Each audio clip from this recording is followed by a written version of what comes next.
Chicken biryani ఎలా తయారు చేయాలో చూపిస్తాను.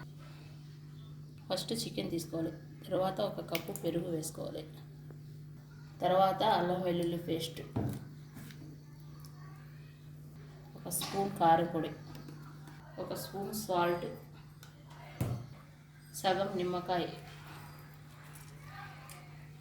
కలుపుకోవాలి. అన్నీ బాగా కలిసే వరకు కలుపుకోవాలి. చికెను, వెల్లుల్లి పేస్టు, సాల్ట్, కారపొడి, దీంట్లో సాజీరా, చెక్క, లవంగాలు, రాతి పువ్వు, మరాఠీ ముక్క అన్నీ వేసుకోవాలి. వేసుకొని ఇవి కూడా బాగా కలిపేసుకోవాలి. కొంచెం అలా వేసి బాగా కలిపేసుకోవాలి. నా దగ్గర బిర్యానీ మసాలా లేదు కాబట్టి చెక్క, లవంగాలు వేసుకున్నా. ఇప్పుడు కొంచెం చికెన్ మసాలా వేసాను. బిర్యానీ మసాలా ప్యాకెట్ ఉంటే చెక్క, లవంగాలు ఇవన్నీ అవసరం లేదు, బిర్యానీ పౌడర్ వేసుకుంటే సరిపోతుంది. దీంట్లో ఒక 2 గంటలు ఆయిల్ వేస్తున్నా. ఇప్పుడు ఆయిల్ వేసి బాగా కలిపేసుకోవాలి.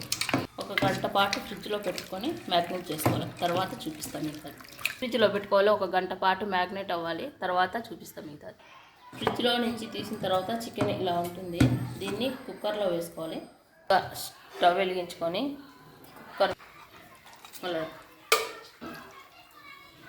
కుక్కర్లో ఈ చికెన్ వేసేసుకోవాలి.